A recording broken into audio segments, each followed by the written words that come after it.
This video will provide you with a review of basic genetics concepts related to psychology.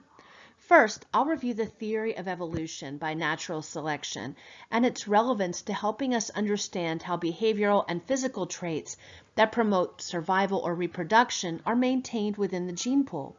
Then, I'll review basic concepts including dominant and recessive traits, phenotype and genotype, polygenic traits, and epigenetics. The theory of evolution says that organisms are more likely to survive and pass on their genes if they're better suited to their environment. And this makes a lot of sense. How would an organism reproduce if they're unable to make it to the reproductive years? So how do we have diseases then that cause people to die at a very early age, like sickle cell disease? It's incredibly common, and it seems to defy the period of evolution by natural selection. So in this case, it's a little bit more important to know about how genetics works. Genes are made up of deoxyribonucleic acid, or DNA. And DNA lines up in different sequences to make up the genes. Genes have different alleles or different versions that determine different traits that you have, like eye color, chin shape, or whether or not you have a genetic disease. Each person gets one allele from their mother and one allele from their father for each gene. So sickle cell disease occurs when a person has two abnormal alleles for a specific gene. And this then makes a protein called hemoglobin. So if a person has only one abnormal allele and one normal allele, the person is then protected against malaria and they don't have the disease. But so especially in areas where malaria can be a big problem, like sub-Saharan Africa, the allele for sickle cell disease is very common because the people who carry just one allele are more likely to survive. So let's talk about how mom and dad then can pass on these different genes that then produce different traits among their children. So in the case of cleft chins, for example, again, the same gene of two different alleles that either produce a cleft chin or no cleft chin. Here, for example, Scarlett Johansson has no cleft chin. So you can see this image here, and that'll help you visualize what we're talking about. So I've mentioned a couple of traits here a couple of times, and what I'm talking about here is what's called phenotype. And phenotype is what you can literally see about a person with your eyes. So this also can include behaviors and diseases. A genotype is the genetic makeup of an individual, which we're unable to see without sequencing their genome. So there are traits in which we have a very simple genotype, leading to a very specific phenotype, like a cleft chin. This means that we have a dominant allele and a recessive allele. If the dominant allele is present, it's what we end up seeing in the phenotype. If it's not present, then we see the recessive allele in the case of the cleft chin. So the allele for the cleft chin is dominant, which we indicate with the letter or the capital letter C. And the non-cleft chin is a smooth chin, and that's recessive, which would indicate whether with the letter of a lowercase c. So take a moment to consider this combination, or which combination you think would lead to a cleft chin or a non-cleft chin.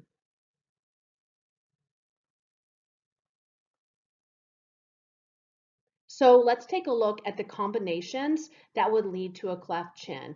And so we have capital C and lowercase c, or we have two capital C's that are going to lead to a cleft chin. And those are the only combinations.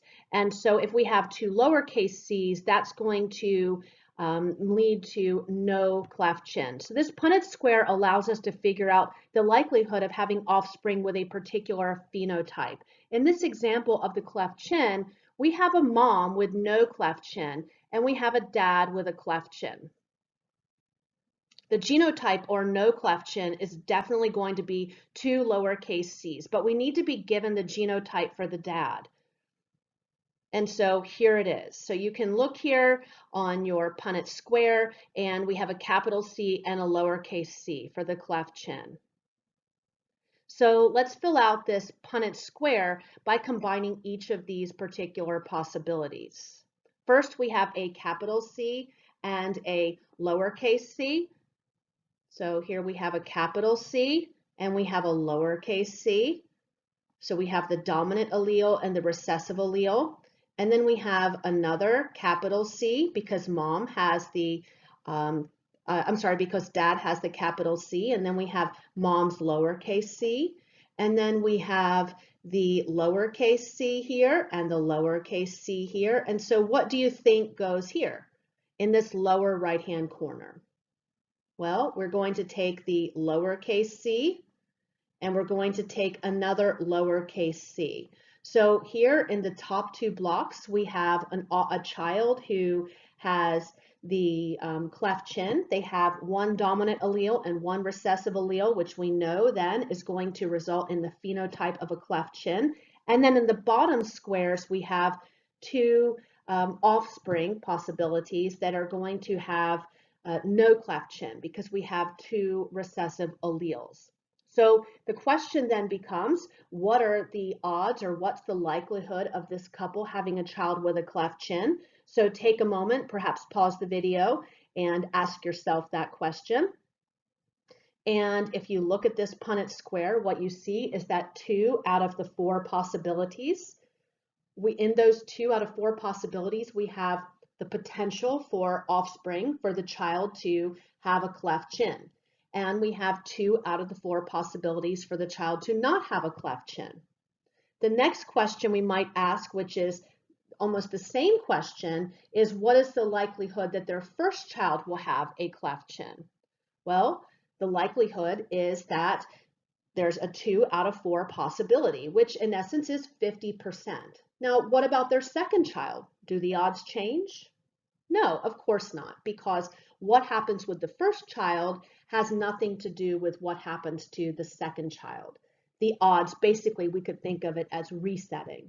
So we have a 50% possibility, 2 out of 4, possibility of the child having a cleft chin. And this is probably the most basic way that we can think about genetics and how genetics are passed on from parents to their offspring. But there are more complicated genetics that make up who we are.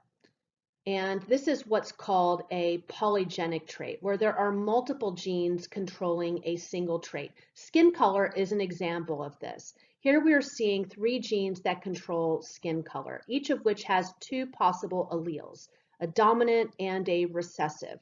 The number of recessive or light skin color alleles is, it controls how light or dark a person's skin color is. Can you think of any other traits or phenotypes that are possibly affected by multiple genes?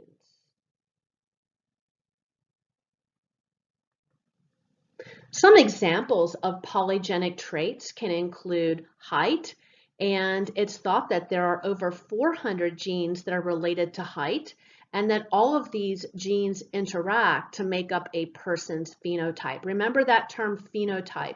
That's the expression, the physical expression of that individual's genes. And then genotype is their genetic makeup. And another example of a polygenic trait is eye color. And there are 2 major human eye color genes, it's thought, but there are at least 13 other genes that play a role. If we think about psychological disorders, disorders like depression, which we'll be looking at in a later module, and schizophrenia, just to name a couple, are a result of polygenic inheritance. So they're not a result of a single gene that is affecting behavior. There are multiple genes that are controlling those individual traits. Let's take a look at epigenetics. So this is where the environment can have an effect on phenotype as well. So your genes and the environment, they combine to play a role in specific phenotypes. Your environment can even have an effect on which genes are expressed or are turned on. And this is called epigenetics. And so epigenetics can even have an effect long-term. So just from your grandparents' environment all the way down to their grandchild. So if you've ever been asked or heard the question, is it nature or nurture that affects who we are? The answer is most definitely both.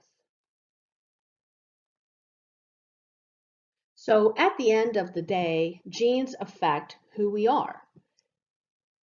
And genes affect us in terms of our physical traits, but they affect us in terms of our behavior and our personalities.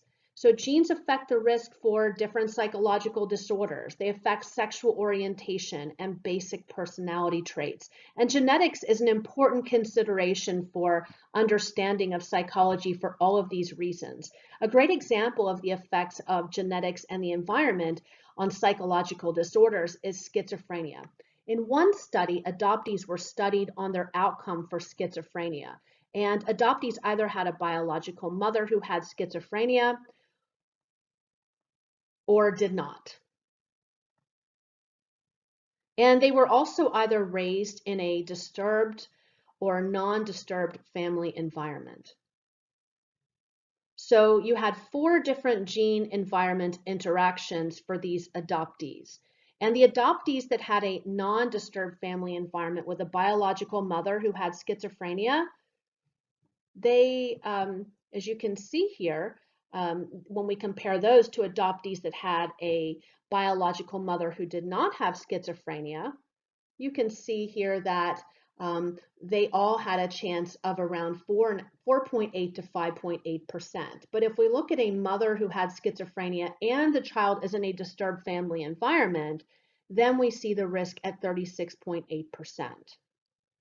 So we see here that the environment is playing a significant role. So it shows that genes alone do not cause necessarily schizophrenia, but that the environment enhances or increases the likelihood of that outcome. So genetic vulnerability plus environmental stress, they're both important components for schizophrenia to develop. So what have you learned so far? Well, you learned about the theory of evolution and its relationship to our study of psychology and human behavior. You also learned about genetic variation. Specifically, you learned what DNA is and what alleles are, and you were given an example of dominant and recessive transmission through our use of the Punnett Square. You also learned about genotype, which is our genetic makeup, and phenotype, the physical characteristics that we can see. You also learned about polygenic traits. In other words, you learned that multiple genes often control one trait. You learned about gene-environment interactions, that both your genetics and your environment can play a role in your traits. You learned about a study called Epigenetics, and this is where we know that your environment can affect genetic expression. So when we think about nature and nurture interact with one another. It's not an either or. You also were given an example of environment and genetic vulnerability as we explored the potential role of the environment and genetic vulnerability in the development of schizophrenia. So what are we going to be learning about next? Well, you're going to be learning about neurons, you'll learn about how neurons communicate, and you'll also be learning about neurotransmitters and drugs.